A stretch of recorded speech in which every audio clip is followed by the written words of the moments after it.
नमस्कार।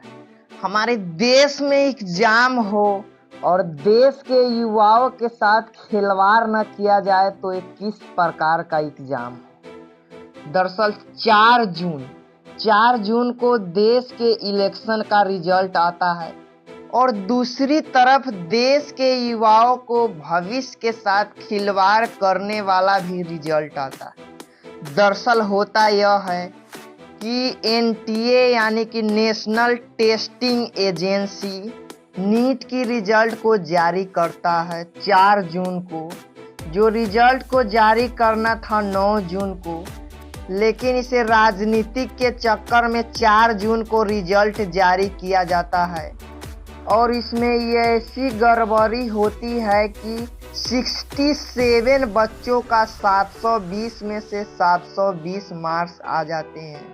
यहाँ तक तो ठीक था, लेकिन सवाल यह है कि अगर आप 720 में से 720 नंबर भी लाए हैं तो आपको देश के टॉप मेडिकल कॉलेज नहीं मिलेंगे। क्यों? क्योंकि टॉप मेडिकल कॉलेज में लगभग 46 सीट ही हैं, लेकिन 67 बच्चे ने 720 में से 720 मार्क्स लाते हैं और यह 720 में से 720 मार्क्स हरियाणा के लगभग एक ही सेंटर से आते हैं।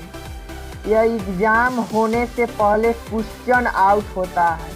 इसकी जानकारी के लिए एफआईआर भी कराई जाती है, लेकिन एनटीए कहती है कि किसी भी प्रकार का क्वेश्चन आउट नहीं हुआ था और रिजल्ट को आनन फानन में जारी कर देती है, जिससे देश के युवाओं के साथ खिलवाड़ ही नहीं, कई बच्चे सुसाइड करने को भी तैयार है। क्योंकि यह एग्जाम कोई नेता का बेटा, बिजनेसमैन का बेटा नहीं देता है, क्योंकि यह एग्जाम गरीब के बच्चे ही देते हैं, क्योंकि उन्हें मालूम है उन लोगों के साथ यह खिलवाड़ करना कहीं नहीं तो कहीं सही बात नहीं है। पीडब्ल्यू के संस्थापक अलख सर कहते हैं कि यह संविधान हमें आज़ादी देता है कि हम किसी से भी सवाल कर सकते हैं, तो हम इन बच्चों के लिए लड़ना चाहते हैं और एनटीए से सवाल करना चाहते हैं कि रिजल्ट में धांधली हुआ तो हुआ क्यों। इस देश में यह पहली बार नहीं है, हालांकि एनटीए नेशनल टेस्टिंग एजेंसी में यह पहली बार हुआ है जो चुनाव के दिन ही रिजल्ट जारी किए जाते हैं और धांधली हो जाता है।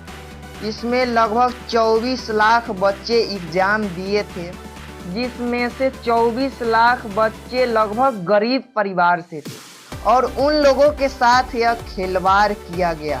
सरकार इस पर मौन है, कुछ बोल नहीं रही है, क्योंकि सरकार अपनी सत्ता बचाने में लगी हुई है।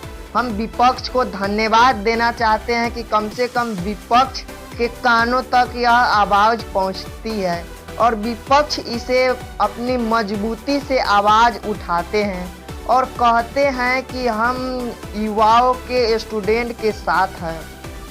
यह एग्ज़ाम वास्तव में गड़बड़ हुआ है, सरकार को इस पर संज्ञान लेना चाहिए।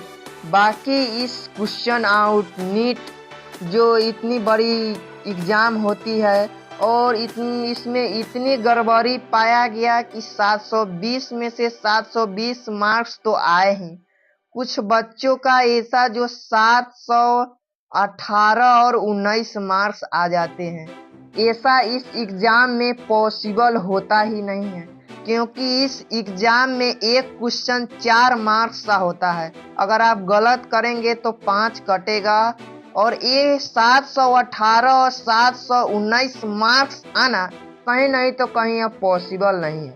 जब एनटीए से इस पर सवाल किया गया तो एनटीए जवाब देते हैं कि ग्रेस मार्क्स दिया गया। बाकी यह कैसी एग्ज़ाम है जो देश के युवाओं के साथ खिलवाड़ किया जाता है और सरकार कुछ नहीं बोलती है। बाकी सरकार के बारे में, एनटीए के बारे में आप क्या सोचते हैं, अपनी राय जरूर दें और साथ ही सभी लोग एक एक वीडियो देश के हर एक गरीब युवाओं के लिए अपना आवाज जरूर उठाए। कहीं नहीं तो कहीं आपके एक आवाज उठाने से कहीं सरकार की कानों तक पहुंचे और देश के युवाओं का भविष्य सुनहरा हो जाए।